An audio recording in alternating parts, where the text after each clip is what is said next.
Olá, tudo bem? Eduardo Viegas, e hoje o vídeo vai ser bem diferente, vai ser um vídeo mais didático e eu venho aqui para te explicar quais são os 3 tipos de clientes que nós temos na advocacia e como a gente faz para identificar eles e como a gente faz para buscar. Vamos lá? Então nós vamos começar falando sobre os 3 tipos de clientes.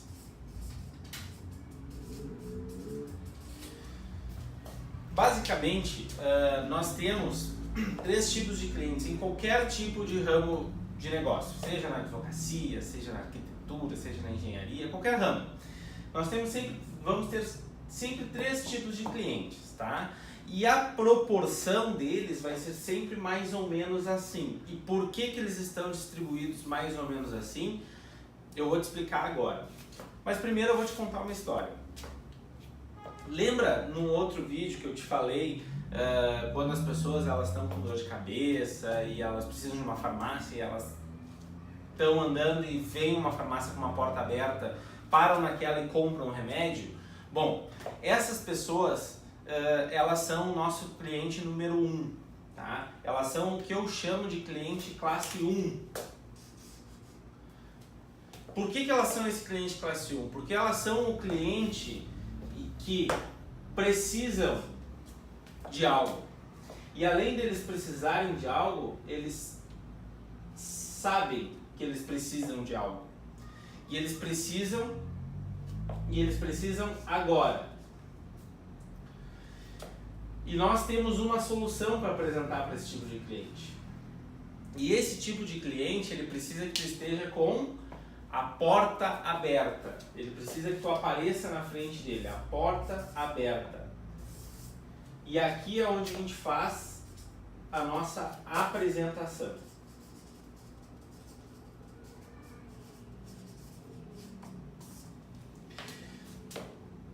Esse tipo de cliente, ele é o cliente que geralmente aparece no nosso escritório quando a gente abre. Quando eu coloquei a placa no meu escritório lá na frente e abri as portas, muitas pessoas paravam lá, olhavam para a plaquinha. Ah, olha aqui, tem um advogado. Vou entrar para perguntar. E entrava e perguntava: doutor, o senhor atende? Qual área? Não sei o que e tal. Eu dizia: senta, por favor, atendia o cara. Então, esse é o cliente número 1. Eu precisava estar com a minha porta aberta e precisava estar disponível para ele. Tá? Mas existe um cliente que eu chamo de cliente 2. E esse cliente, ele é o cliente que ele também precisa. Mas ele tem um detalhe. Ele sabe que ele precisa, mas ele não está procurando ainda. Por que ele não está procurando? Porque ele está se enrolando. É aquele cara, na verdade, que ele quer emagrecer. Ele precisa emagrecer e ele sabe que ele tem que ir para academia, tem que procurar um nutricionista, mas ele está se enrolando, está procrastinando, está se enrolando. Tá? E na advocacia isso acontece muito. É a pessoa que tem um problema para resolver. Eu tenho um imóvel que meu pai comprou de um cara lá no interior e nunca regularizou, e aí meu pai faleceu fazem 8 anos, eu nunca fui atrás de ver isso, esses documentos estão lá tirados. Ou assim, eu tenho um crédito para buscar na Receita Federal da minha empresa, mas eu nunca vi isso, meu contador disse que eu tinha que ver, mas nunca vi, deixei lá os papéis num canto tirado e eu tenho que ver isso e uma hora eu tenho que separar isso e levar em algum advogado. Ou, por exemplo, aquele cara que diz assim: eu tô com 50 e poucos anos, 56, 58, eu trabalhei, sei lá, uns 30 anos na minha vida, talvez eu possa me aposentar. Em alguns lugares eu tive adicionado de salubridade, tive um tempo que eu trabalhei em lugar rural, não sei, de repente pode ser que eu me aposente, eu tinha que ir lá consultar com um advogado e ver isso aí. Mas eu estou me enrolando. Bom, uma série de clientes tem aqui. E aqui existe um tipo de publicidade específica que não basta tu só estar com a porta aberta, que esse cara não vai atrás de ti, tu tem que chegar e tu tem que dar uma chamadinha nele. Então tu tem que dizer para ele assim: não, peraí que eu vou te facilitar o teu acesso, tá? E aqui é o que eu te digo, nós temos que facilitar o acesso. E existem meios de facilitar esse acesso aqui, e são esses meios aqui que eu vou falar para ti daqui a pouco como é que se faz. Eu costumo dizer que a proporção entre os dois tipos de cliente é de 1 para 20. Porque a quantidade de pessoas que sabem que tem coisas para resolver, mas estão se enrolando, é enorme. Tá? E isso aqui não é nenhum dado estatístico, né? Mas é uma questão que da minha vivência eu consegui já verificar que é mais ou menos assim. Tá? Mas lembra que naquele post que eu prometi, em que eu ia trazer esse vídeo, eu falei de um terceiro tipo de cliente, que é o cliente da classe 3. Né? E o cliente da classe 3 ele está aqui. E por que é aqui que nós temos que investir nesse cliente? Porque esse cliente aqui, ele é o cliente que, e eu vou colocar até aqui dentro que a gente tem bastante espaço para fazer, ele é o cliente que precisa de algo. Só que ele não sabe que ele precisa de algo. E como ele não sabe, ele não procura. E se ele não procura, a tendência é que ele nunca procure. Mas Eduardo, se a tendência é que ele nunca procure, por que esse cliente aqui que eu tenho que investir? Porque esse cliente aqui nós não conseguimos mensurar. São infinitas as possibilidades de quantidade de clientes que nós temos aqui. Eu costumo dizer que muitas vezes a gente não conhece tudo aquilo que está disponível ao nosso alcance. Esse tipo de situação se aplica para o nosso próprio conhecimento. Tem coisas que a gente sabe, tem coisas que a gente não sabe, mas precisa aprender. E não está aprendendo porque a gente está se enrolando, mas tem coisas que a gente não sabe que existe e que pode aprender e precisa aprender. Talvez, meus amigos, até vocês não saibam que vocês têm a possibilidade de usar o meio digital para trazer mais clientes para o escritório de vocês, e talvez eu esteja aqui ajudando a clarear isso para vocês e trazer essa informação. E que bom, se eu estiver conseguindo isso, que bom. Mas o que eu queria dizer para vocês é que se isso acontece na área do conhecimento, isso acontece em qualquer área. E na advocacia não é diferente. E eu te digo um exemplo muito claro aqui na área do direito. Contratos bancários. Quantas pessoas assinam contratos bancários todos os dias?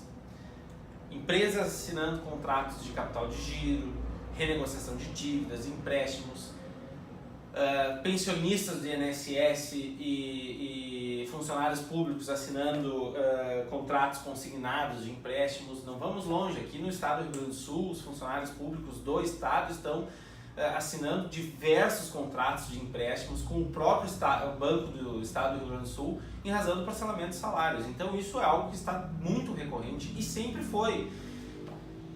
E pode ser que alguém me diga: Eduardo, revisionais de contratos bancários são ações que existiram há muito tempo e estão batidas. Não, te digo que não. E te digo por que não. Porque a cada vez que um produto bancário é lançado no mercado, novas formas de se contratar são criadas pelos bancos. E essas formas são trazidas ao judiciário. E as pessoas não sabem que elas têm ou não o direito de discutir o conteúdo daqueles contratos. E não sabendo que elas têm o direito de discutir o conteúdo daqueles contratos, elas não o fazem. E não fazem porque elas não sabem disso. Então, está com você, advogado, dizer para as pessoas o que elas podem fazer a respeito. Saindo do ramo dos contratos bancários, eu vou te falar sobre a reforma trabalhista, por exemplo. Muito se falou no medo dos reclamantes em usar a Justiça do Trabalho porque poderiam ser condenados. sofrendo várias penalidades por entrar com ações infundadas e tudo mais, e muitos advogados trabalhistas na área de reclamantes tiveram vários prejuízos, o que prejudicou também o mercado dos advogados patronais. O que faltou para que esse mercado não se dizimasse por total? Faltou ensinar ao seu público-alvo que não existia medo a se ter para ingressar com reclamatórios trabalhistas. Então, enquanto antes os reclamantes estavam aqui, saíam das empresas querendo entrar, eles passaram a caminhar todos para cá. E ao caminhar para cá, esse mercado aumentou, que já era grande, aumentou cada vez mais. O que significa que a publicidade tem que ser voltada com massiva força para os clientes da classe 3. Eu te falei que eu ia te dizer como fazer para facilitar a chegada dos clientes da classe 2 do teu escritório. Aqui é meio de comunicação, meio de acesso. Aqui, na classe 3, é informação. Existe uma coisa que o advogado antigamente vendia e cobrava bem por isso, informação.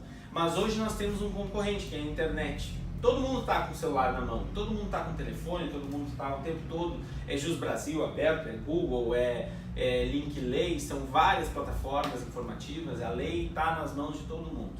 A consulta jurisprudencial está nas mãos de todo mundo e todo mundo sabe quais são os seus direitos.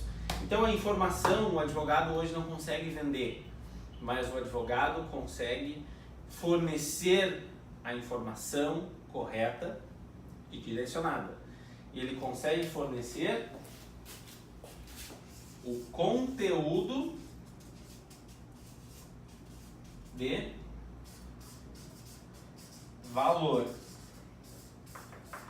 E é o conteúdo de valor que tu precisas hoje publicar, informar para o teu cliente e informar para quem não é teu cliente.